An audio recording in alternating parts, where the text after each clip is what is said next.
2021년 1월 18일 월요일 오늘의 말씀을 함께 나누도록 하겠습니다. 오늘 말씀의 제목은 내 영을 이스라엘 족속에게 쏟았음이라 입니다. 본문 말씀은 에스겔 39장 22절부터 29절까지 말씀입니다. 읽겠습니다. 그날 이후에 이스라엘 족속은 내가 여호와 자기들의 하나님인 줄 알겠고 여러 민족은 이스라엘 족속이 그 죄악으로 말미암아 사로잡혀 갔던 줄을 알지라. 그들이 내게 범죄하였으므로 내 얼굴을 그들에게 가리고 그들을 그 원수의 손에 넘겨 다 칼에 엎드려지게 하였으되 내가 그들의 더러움과 그들의 범죄한 대로 행하여 그들에게 내 얼굴을 가리었었느니라. 그러므로 주 여호와께서 이같이 말씀하셨느니라. 내가 이제 내 거룩한 이름을 위하여 열심을 내어 야곱의 사로잡힌 자를 돌아오게 하며 이스라엘 온 족속에게 사랑을 베풀지라. 그들이 그 땅에 평안히 거주하고 두렵게 할 자가 없게 될 때에 부끄러움을 품고 내게 범한 죄를 뉘우치리니 내가 그들을 만민 중에서 돌아오게 하고 적국 중에서 모아내어 많은 민족이 보는 데에서 그들로 말미암아 나의 거룩함을 나타낼 때라. 전에는 내가 그들이 사로잡혀 여러 나라에 이르게 하였거니와 후에는 내가 그들을 모아 고국 땅으로 돌아오게 하고 그 한 사람도 이방에 남기지 아니하리니 그들이 내가 여호와 자기들의 하나님인 줄을 알리라. 내가 다시는 내 얼굴을 그들에게 가리지 아니하리니 이는 내가 내 영을 이스라엘 족속에게 쏟았음이라. 주 여호와의 말씀이니라. 아멘. 오늘 본문의 말씀은 에스겔 39장 22절부터 29절까지 읽었지만 내용은 에스겔 39장 11절부터 29절까지의 내용을 함께 나누도록 하겠습니다. 하나님께서는 하나님을 대적하였기 때문에 결국 그들도 하나님의 대적이 되고만 마곡 땅의 왕 곡과 그의 군대 그리고 그들을 따르는 모든 나라들을 심판하겠다고 말씀하셨습니다.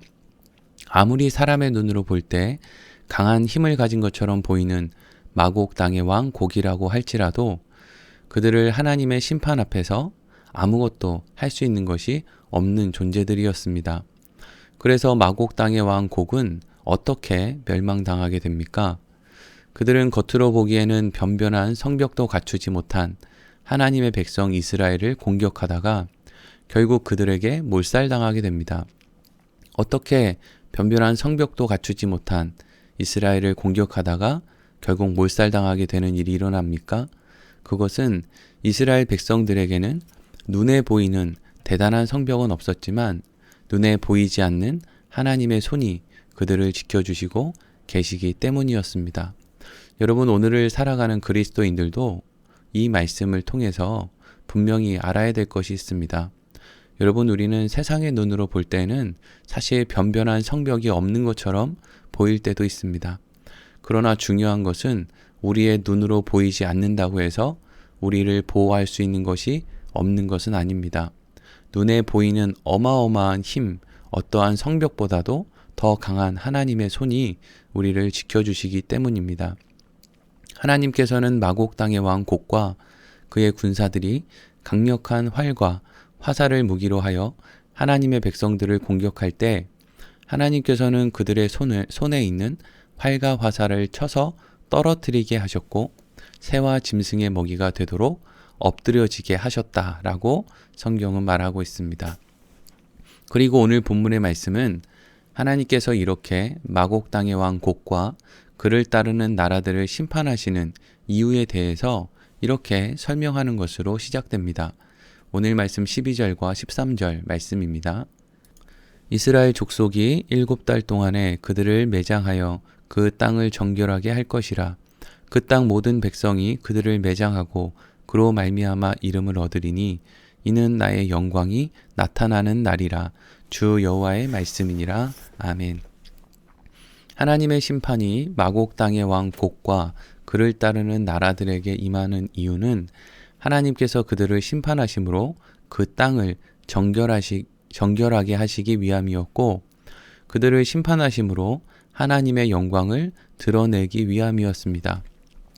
이 말씀을 통해서 우리는 하나님 편에 서 있지 않은 모든 존재는 결국 정결하지 못한 존재이고 영광의 하나님께서는 결국 정결하지 못한 존재들과 함께할 수 없기 때문에 하나님 편에 있지 않아 정결하지 못한 존재들은 결국 하나님의 심판을 받아 멸망을 받게 된다는 것을 알 수 있습니다.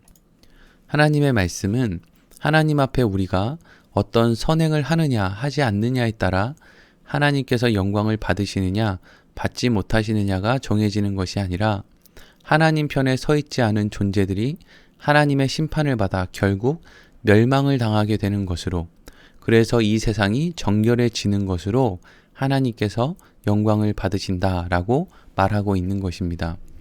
여러분, 만일 우리가 무엇을 잘하면 하나님이 영광을 받고 무엇을 잘 못하면 하나님이 수치를 당한다라고 한다면 여러분, 하나님은 언제 영광을 받으시겠습니까? 맨날 수치만 당하시지 않으시겠습니까? 하지만 하나님께서는 영광을 받으시는 분이십니다. 그렇기 때문에 우리와 같이 어리석고 연약한 사람들의 어떤 행동에 따라 하나님이 영광을 받으시는 것이 아니라 하나님은 하나님께서 행하시는 일, 하나님께서 이루시는 일로 인해서 홀로 영광을 받으시는 것입니다.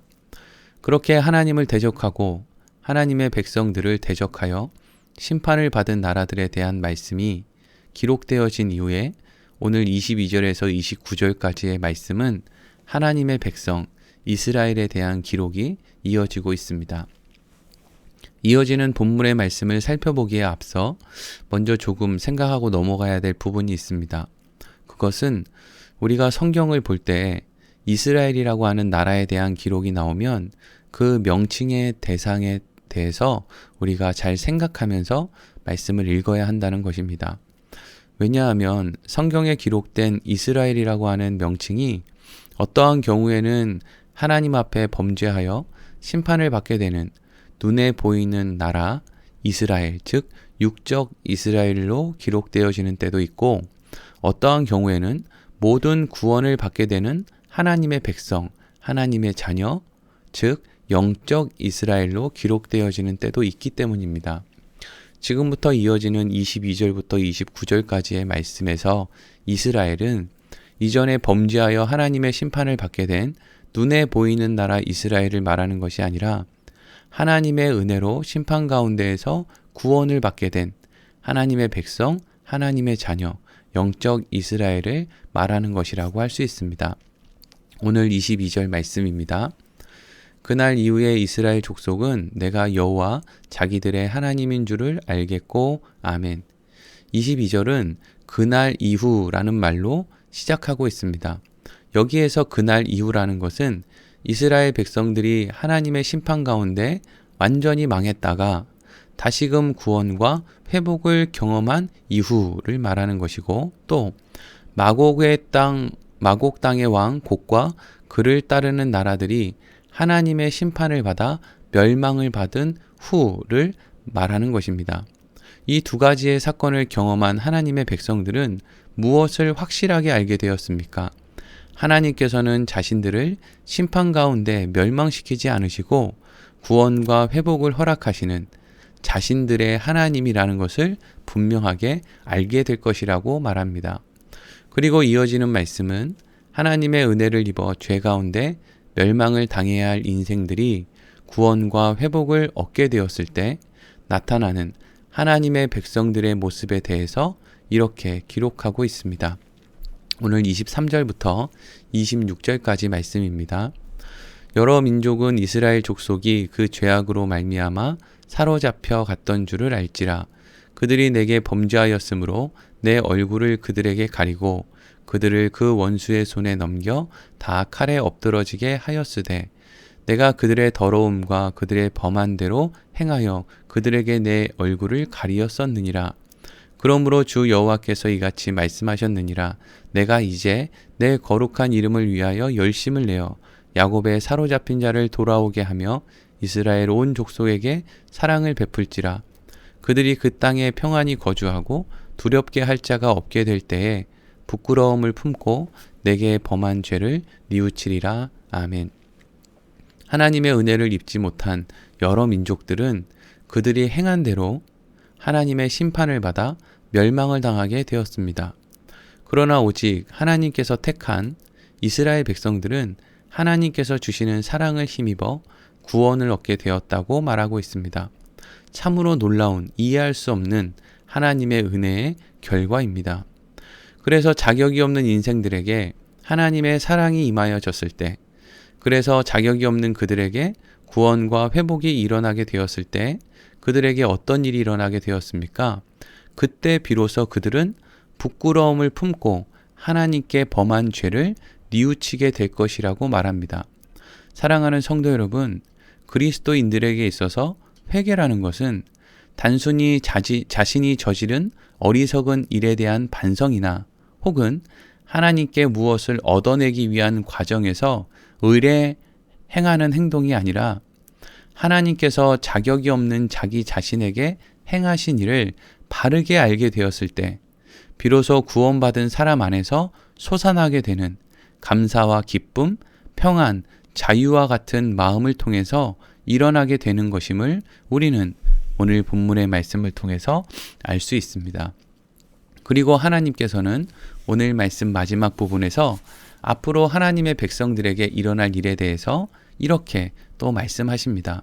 27절에서 29절 말씀입니다. 내가 그들을 만민 중에서 돌아오게 하고 적국 중에서 모아내어 많은 민족이 보는 데에서 그들로 말미암아 나의 거룩함을 나타낼 때라. 전에는 내가 그들이 사로잡혀 여러 나라에 이르게 하였거니와 후에는 내가 그들을 모아 고국 땅으로 돌아오게 하고 한 사람도 이방에 남기지 아니하리니 그들이 내가 여호와 자기들의 하나님인 줄을 알리라. 내가 다시는 내 얼굴을 그들에게 가리지 아니하리니 이는 내가 내 영을 이스라엘 족속에게 쏟았음이라. 주 여호와의 말씀이니라. 아멘. 하나님께서는 앞서 에스겔 36장에서부터 말씀하신 것과 같이 하나님의 백성들을 이전과는 다르게 대할 것이라고 하시는 말씀을 하십니다. 이전에는 그들의 잘못에 대한 대가로 그들을 하나님께서 여러 나라에 흩으셨지만 이제는 하나님의 백성들을 더 이상 흩어버리지 않겠다고 말씀하셨습니다. 이전에 하나님께서 이스라엘 백성들의 잘못을 책망하실 때 그들을 여러 나라에 흩어버리신 것은 하나님의 얼굴을 그들에게 가리는 것과 같은 행동이었다고 말합니다. 그런데 하나님께서는 이제 그렇게 하나님의 백성들을 대하지 않을 것이라고 말하고 있습니다. 그러면 그들이 어떤 일을 해도 하나님께서는 그들을 향한 얼굴을 가리지 않겠다라고 하는 말과 같은 것이죠. 왜 하나님께서는 그들이 어떤 일을 해도 그들을 향한 하나님의 얼굴을 가리지 않겠다라고 말씀하실 수 있는 것입니까? 우리가 방금 읽었던 29절에 이렇게 기록되어 있기 때문이죠. 내가 다시는 내 얼굴을 그들에게 가리지 아니하리니 이는 내가 내 영을 이스라엘 족속에게 쏟았음이라. 하나님께서 우리를 향한 죄를 지은 인생들을 향한 하나님의 백성들에게 하나님의 얼굴을 가리지 않는 이유는 하나님이 보실 때 이제 하나님의 백성들은 죄를 지은 인생들로 보이는 것이 아니라 이것은 그들이 다시는 죄를 짓지 않는다는 이야기가 아니라 그들이 죄를 지었음에도 불구하고 이미 하나님께서는 하나님의 영을 하나님의 백성들에게 덮어버리셨기 때문에 하나님의 눈에 그들이 죄인으로 보이는 것이 아니라 하나님의 영으로 보이게 될 것이다 라는 것을 말하고 있는 것이죠. 사랑하는 성도 여러분, 우리는 우리가 행한 대로 하나님의 심판을 받으면 그 누구도 온전할 사람이 없을 것입니다. 그러나 우리는 우리가 행한 대로 심판을 받는 것이 아니라 예수 그리스도께서 행하신 대로 하나님의 심판을 받게 되는 사람들입니다. 그렇기 때문에 예수 그리스도 안에 있는 사람, 하나님의 영이 함께하는 사람은 정죄함이 없는 참 자유인이 되는 것입니다. 여러분, 그럼에도 불구하고 우리가 우리의 삶 가운데 끊임없이 찾아오는 우리의 잘못된 행실을 하나님 앞에 회개해야만 되는 이유는 회개라고 하는 그 행동이 단순히 하나님 앞에 우리를 깨끗하게 만들고 또 같은 죄를 반복시키지 않는 그런 어떤 목적만 있는 것이 아니라 회개라는 것 안에는 하나님이 행하신 일에 대한 기쁨과 감사의 일이 포함되어 있는 것이고 또 우리가 얼마나 하나님께서 행하신 일에 비해서 아무런 자격이 없는 자인지를 확인하는 것이 회개라고 하는 그 행동 안에 담겨 있기 때문에 우리는 하나님께서 우리를 향한 정죄가 없을 것이다 라고 하는 말씀 가운데서도 늘 하나님 앞에 회개하며 감사와 기쁨의 마음, 또 하나님 앞에 우리가 자격 없음을 고백하는 마음을 늘 품어야 하는 것입니다. 오늘 말씀을 마치도록 하겠습니다.